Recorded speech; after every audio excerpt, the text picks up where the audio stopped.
ओम शांति भाइयों, इस कोर्स के 7वें और अंतिम दिन हम जानेंगे कि श्रीमद् भगवत गीता का ज्ञानदाता कौन है। यह कितने आश्चर्य की बात है कि आज मनुष्य मात्र को यह भी नहीं मालूम कि परम प्रिय परमात्मा शिव, जिन्हें ज्ञान का सागर तथा कल्याणकारी माना जाता है, उन्होंने मनुष्य मात्र के कल्याण के लिए जो ज्ञान दिया, उनका शास्त्र कौन सा है। भारत में यद्यपि गीता ज्ञान को भगवान द्वारा दिया हुआ ज्ञान माना जाता है, तो आज भी सभी लोग यही मानते हैं कि गीता ज्ञान श्री कृष्ण ने द्वापर युग के अंत में युद्ध के मैदान में अर्जुन को दिया था।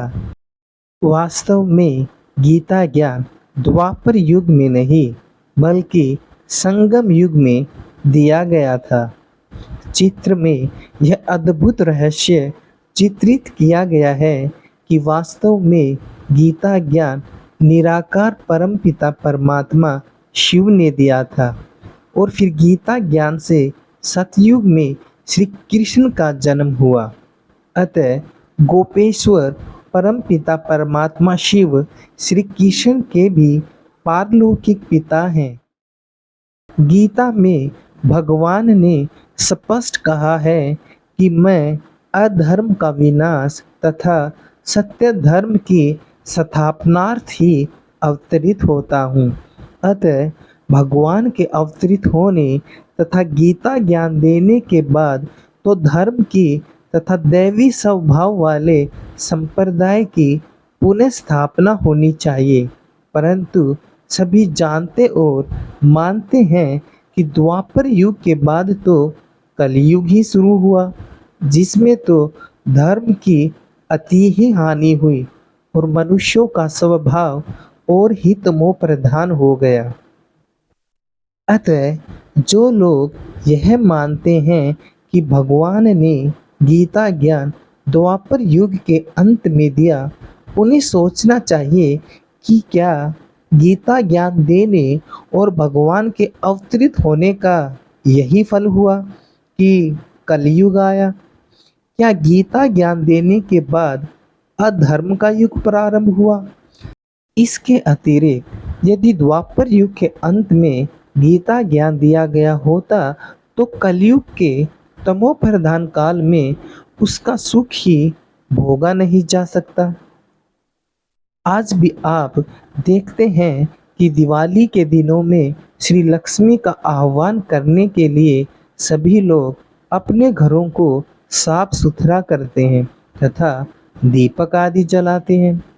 इससे स्पष्ट है कि अपवित्रता और अंधकार वाले स्थान पर तो देवता अपने चरण भी नहीं रखते। अतः श्री कृष्ण का जन्म द्वापर युग में मानना एक महान भूल है। इन बातों से स्पष्ट है कि न तो श्री कृष्ण ही द्वापर युग में हुए और न ही गीता ज्ञान द्वापर युग के अंत में दिया गया, बल्कि निराकार पतित पावन परमपिता परमात्मा शिव ने कलयुग के अंत और सतयुग के आदि के संगम समय अति धर्म गलानी के समय ब्रह्मा तन में दिव्य जन्म लिया और गीता ज्ञान देकर सतयुग की तथा श्री कृष्ण के स्वराज्य की स्थापना की। आगे हम जानेंगे राजयोग का आधार तथा उसकी विधि। अपनी संपूर्ण अवस्था को प्राप्त करने के लिए मनुष्य को राजयोग के निरंतर अभ्यास की आवश्यकता है, अर्थात चलते फिरते और कार्य व्यवहार करते हुए भी परमात्मा की स्मृति में स्थित होने की आवश्यकता है। यद्यपि निरंतर योग के बहुत लाभ हैं और निरंतर योग द्वारा ही मनुष्य सर्वोत्तम अवस्था को प्राप्त कर सकता है, तथापि विशेष रूप से योग में बैठना आवश्यक है। इसलिए चित्र में दिखाया गया है कि परमात्मा को याद करते समय हम अपनी बुद्धि सब तरफ से हटाकर एक ज्योति बिंदु परमात्मा शिव से जुटानी चाहिए। मन चंचल होने के कारण अनेक तरफ भागता है, लेकिन अभ्यास के द्वारा हमें इसको एक परमात्मा की याद में ही स्थित करना है। अतः देह सहित देह के सर्व संबंधों को भूलकर आत्म स्वरूप में स्थित होकर बुद्धि में ज्योतिर्बिंदु परमात्मा शिव की स्नेह युक्त स्मृति में रहना ही वास्तविक योग है, जैसा कि चित्र में दिखलाया गया है। कई मनुष्य योग को बहुत कठिन समझते हैं। वे कई प्रकार की हस्तक्रियाएं, तप अथवा प्राणायाम करते रहते हैं, लेकिन वास्तव में योग अति सहज है। जैसे कि एक बच्चे को अपने देहधारी पिता की सहज और स्वतः याद रहती है, वैसे ही आत्मा को अपने पिता परमात्मा की याद स्वतः और सहज होनी चाहिए। इस अभ्यास के लिए यह सोचना चाहिए कि मैं एक आत्मा हूँ, मैं ज्योति बिंदु परमात्मा शिव की अविनाशी संतान हूँ, जो परम पिता ब्रह्मलोक के वासी हैं, शांति के सागर, आनंद के सागर, प्रेम के सागर और सर्वशक्तिमान हैं। ऐसा मनन करते हुए मन को ब्रह्मलोक में परमपिता परमात्मा शिव पर स्थित करना चाहिए और परमात्मा के दिव्य गुणों और उनके कर्तव्यों का ध्यान करना चाहिए। यही वास्तविक में सच्चा योग है। सच्ची परमात्म अनुभूति के लिए हमें योग में अशरीरी होकर बैठना होगा।